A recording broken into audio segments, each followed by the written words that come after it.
کہہ رہا ہے نا, ان صلاتی و نسکی و محیای و مماتی للہ رب العالمین, میری نماز, میری قربانی, میری زندگی, میری موت کس کے لیے؟ اللہ کے لیے. اس کا مطلب یہ ہے کہ ابراہیم علیہ السلام پر بھی نماز فرض تھی. جب اپنی بیوی ہاجرہ کو اور اپنے بچے چھوٹے اسماعیل کو جب چھوڑ دیا تھا بیابان جنگل میں, اور جب چلے گئے بہت دور, بیوی اور بچے کی آنکھوں سے اوجھل ہو گئے, تو ابراہیم علیہ السلام نے جو دعا کی تھی وہ دعا کو دیکھو قرآن ریکارڈ کرتا ہے, اور ربی انی اسکنت من ذریتی بواد غیر ذی زرع عند بیتک المحرم لیقیموا الصلاۃ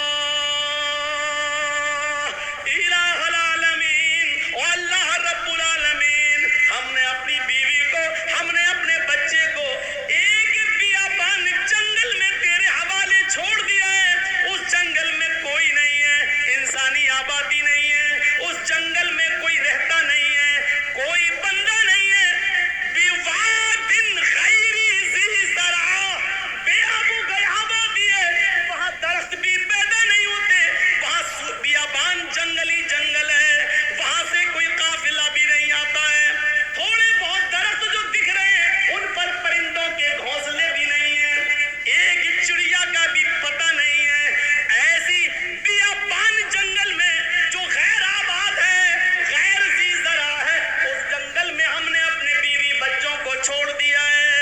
عند بیتک المحرم, تیرے قابل احترام گھر کے پاس, جہاں تیرا گھر تعمیر ہوگا, جہاں ہمیں تیرا گھر بنانا ہے, جہاں خانہ کعبہ کو بنانا ہے, جہاں قبلہ بننا ہے, جہاں قبلے کی تعمیر ہونا ہے, تیرا گھر بننا ہے, ایسے گھر کے پاس ہم نے اپنے بیوی بچے کو چھوڑ دیا ہے. لیقیموا الصلاۃ, تاکہ اس سے پھیلنے والی ذریت میرے بیوی بچے لیقیموا الصلاۃ, نماز قائم کر سکیں, نماز ادا کر سکیں, نماز پڑھ سکیں.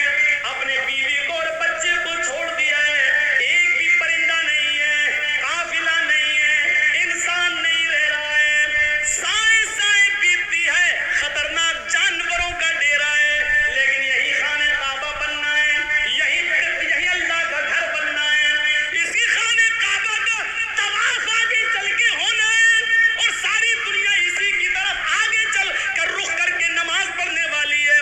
ہمیں اسی جگہ پر اپنے بیوی بچوں کو چھوڑ دیا ہے, تاکہ میری بیوی سے, میرے بچوں سے جو نسل پھیلے, جو تعداد بڑھے, جو سنکھیا بڑھے, جو آبادی بڑھے, لیقیموا الصلاۃ, وہ تیری لیے نماز پڑھ سکیں, وہ نماز قائم کریں, وہ نماز پڑھنے والے ہوں. ابراہیم علیہ السلام یہ دعا کر رہے ہیں, ہم نے اپنی بیوی اور بچوں کو ایسی جگہ چھوڑا ہے جو بالکل بیابان ہے, لیکن ہم نے وہاں اس لیے چھوڑا ہے, وہاں تیرا گھر ہے اس لیے چھوڑا تاکہ وہ نماز ادا کریں, نماز پڑھیں. قرآن کی آیت سے ہمیں پتہ چلنا چاہیے کہ نماز کی اہمیت کیا ہے. حضرت عائشہ فرماتی ہیں,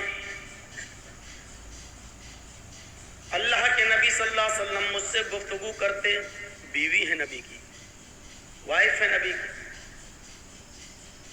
اللہ کے رسول بستر پر بیٹھے ہوئے ہم سے باتیں کر رہے ہوتے, ہسبینڈ وائف ہے, دل لگی کی باتیں ہو رہی ہوتی, ہم لوگ پیار بھری باتیں کر رہے ہوتے, ایک دوسرے سے ہنسی مذاق کر رہے ہوتے, ہم نبی کو خوشی پہنچاتے, نبی اکرم مجھے خوشی دیتے,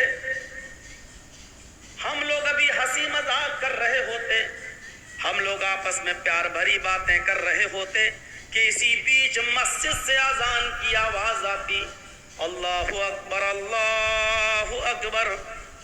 نبی اکرم کے کانوں میں جیسے ہی اذان کی آواز جاتی, اللہ کے نبی صلی اللہ علیہ وسلم مجھ سے منہ پھیر لیتے, مجھے دھکا دیتے, مجھے اپنے پاس سے ہٹا دیتے, دونوں ہاتھ سے مجھے دور کر دیتے, فوراً چارپائی سے بستر سے اٹھ جاتے, وضو بناتے, پھر اللہ کے نبی اذان کی آواز سن کر مجھے دیکھتے بھی نہیں, میری طرف نظر بھی نہیں اٹھا چاہتے اور مجھے ایسا لگتا جیسے اللہ کے رسول مجھے جانتے ہی نہیں کہ میں کون ہوں۔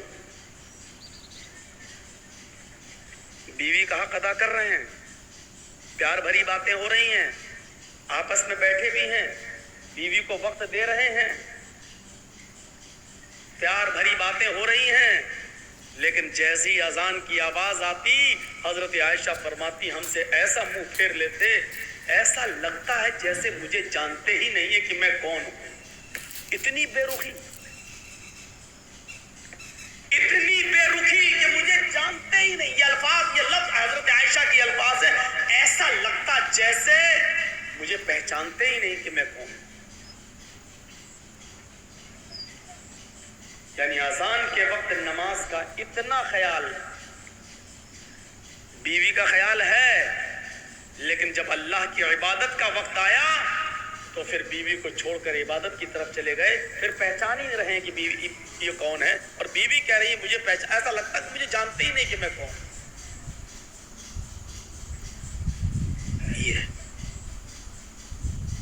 یہاں سے ہم اندازہ لگائیں، باخبر کیا جاتا ہے آپ کو ہر اذان سے، نماز سے پہلے، جب نبی اکرم صلی اللہ علیہ وسلم نے لوگوں پر 5 وقت کی نماز فرض کی تو سوال یہ پیدا ہوا کہ نماز کے لیے لوگوں کو بلایا کیسے جائے، پتہ کیسے چلے کہ نماز کا وقت ہو گیا۔ اس زمانے میں گھڑیاں تو تھی نہیں، موبائل تو تھے نہیں، سورج سے اندازہ لگایا جاتا تھا کہ ظہر کی نماز کا وقت کون سا ہے، فجر اور عصر کا کون سا ہے۔ سورج کے غروب ہوتے ہی اندازہ لگایا جاتا تھا مغرب کا وقت ہو گیا۔ آسمان پر جب لال رنگ کی لالامی ختم ہو جائے تو سمجھا جاتا تھا کہ عشاء کی نماز کا وقت ہو گیا۔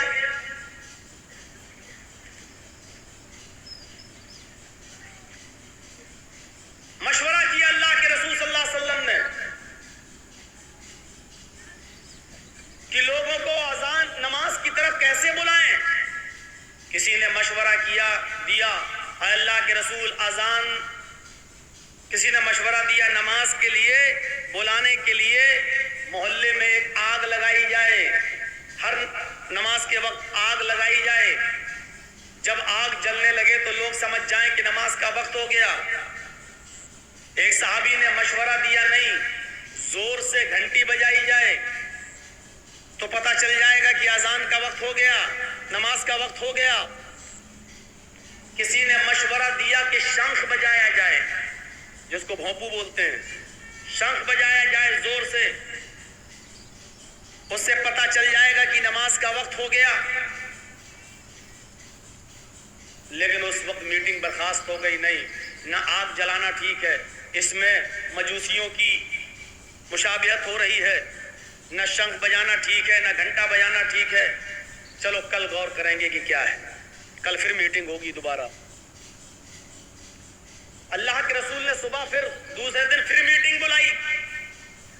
جب میٹنگ بلائی تو اس میں حضرت عمر فاروق رضی اللہ تعالیٰ عنہ نے اپنا ایک خواب بیان کیا کہ اللہ کے رسول صلی اللہ علیہ وسلم مجھے رات میں یہ خواب دکھایا گیا ہے کہ نماز کے لیے اس طریقے سے لوگوں کو بلایا جائے، اللہ اکبر اللہ اکبر اللہ اکبر اللہ اکبر، 2 بار یہ اشہد ان لا الہ الا اللہ اشہد ان لا الہ الا اللہ، 2 بار یہ اشہد ان محمد رسول اللہ اشہد ان محمد رسول اللہ، 2 بار یہ حی علی الصلاۃ حی علی الصلاۃ، 2 بار یہ جملے حی علی الفلاح حی علی الفلاح، 2 بار یہ جملے اللہ اکبر اللہ اکبر، 1 بار پھر یہ جملہ لا الہ الا اللہ، 1 بار یہ جملہ۔ حضرت عمر نے جب اپنا یہ خواب بیان کیا تو اس میں چند صحابہ کھڑے ہوئے اور کہنے لگے اللہ کے نبی یہ خواب تو آج رات میں ہم نے بھی دیکھا، دوسرے نے کہا یہ ہم نے بھی دیکھا، ایک اور اٹھا کہنے لگا یہ تو ہم نے بھی دیکھا۔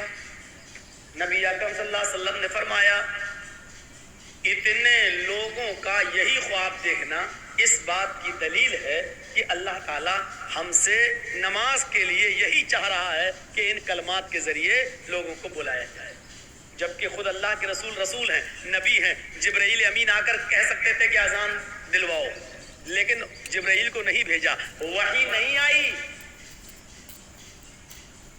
صرف صحابہ کرام نے خواب دیکھا اور اللہ کے رسول نے صحابہ کرام کے خواب کو ہی اللہ کی طرف سے خواب مان کر اسی کو لاگو کر دیا، نافذ کر دیا کہ آج کے بعد ہر اذان کے وقت، نماز کے وقت یہ اذان دی جائے۔ بہت اہم مسئلہ ہے اذان کا، اس میں بھی حکمت چھپی ہوئی ہے۔ نماز سے پہلے، ارے بھائی جب لوگوں کو بلانا ہی ہے، اب کسی سے بھی کھڑا کر کے پوچھو اچھا بتاؤ اذان کیوں ہوتی ہے، تو آدمی کہے گا کہ نماز کے لیے،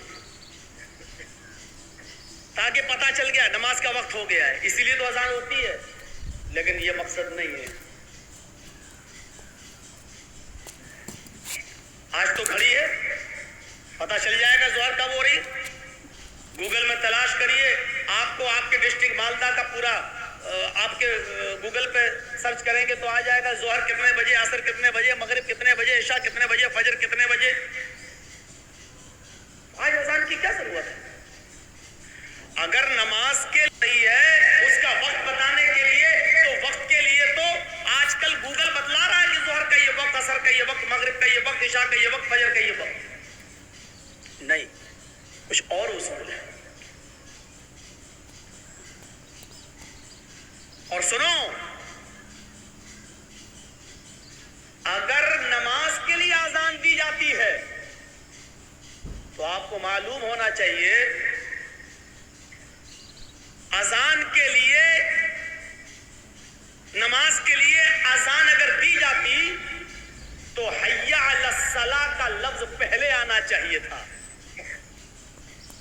حی علی الصلاۃ کا معنی کیا ہے؟ آؤ نماز کے لیے، لیکن حی علی الصلاۃ پہلے نہیں کہا جا رہا ہے، پہلے کیا کہا جا رہا ہے؟ اللہ اکبر، اللہ اکبر۔ اس جملے کا نماز سے کیا کنیکشن ہے ذرا کوئی بتائے ہمیں؟ بھائی نماز میں تو ویسے ہی آدمی کہتا ہے اللہ اکبر، کہتا ہے کہ نہیں کہتا ہے؟ میں تھوڑی سی اسپیڈ سلو کر رہا ہوں تاکہ آپ کو ذہن میں بٹھا سکوں یہ بات۔ ابھی تیز اسپیڈ میں بولوں گا تو آدھی باتیں دماغ میں آئیں گی اور آدھی نکل جائیں گی آپ کی۔ سنیے کیا کہہ رہے ہیں ہم؟ اللہ اکبر، اللہ اکبر۔ تھوڑا دماغ لگاؤ، اس اللہ اکبر کا نماز سے کیا کنیکشن ہے؟ نماز میں تو آدمی ویسے ہی کہہ رہا ہے اللہ اکبر، پھر اذان میں اللہ اکبر کہنے کا کیا مطلب ہے؟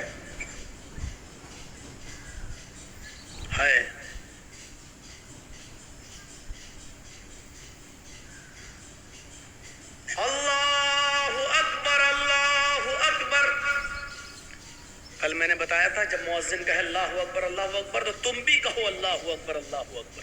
یہ مؤذن کے ساتھ ساتھ عوام کو، پبلک کو، رعایا کو، مسلمانوں کو یہ جملے اس لیے دہرانے کا حکم دیا گیا ہے کہ جس طرح مؤذن اللہ کو سب سے بڑا مان رہا ہے، تم بھی اللہ کو سب سے بڑا مانو۔ اب اللہ کو سب سے بڑا ماننے کا مطلب کیا ہے؟ اللہ اکبر، اللہ اکبر، اللہ سب سے بڑا ہے، اور اس کو ایک بار نہیں دو بار کہا جا رہا ہے اللہ اکبر، اللہ اکبر۔ اللہ سب سے بڑا ہے، اللہ سب سے بڑا ہے۔ تھوڑی دیر رکنے کے بعد یہ جملے پھر کہے جا رہے ہیں اللہ اکبر، اللہ اکبر۔ ہاں ہاں غور سے سن لو، اگر تم نے نہ سنا ہو پھر سے سن لو، اللہ سب سے بڑا ہے، اللہ سب سے بڑا ہے۔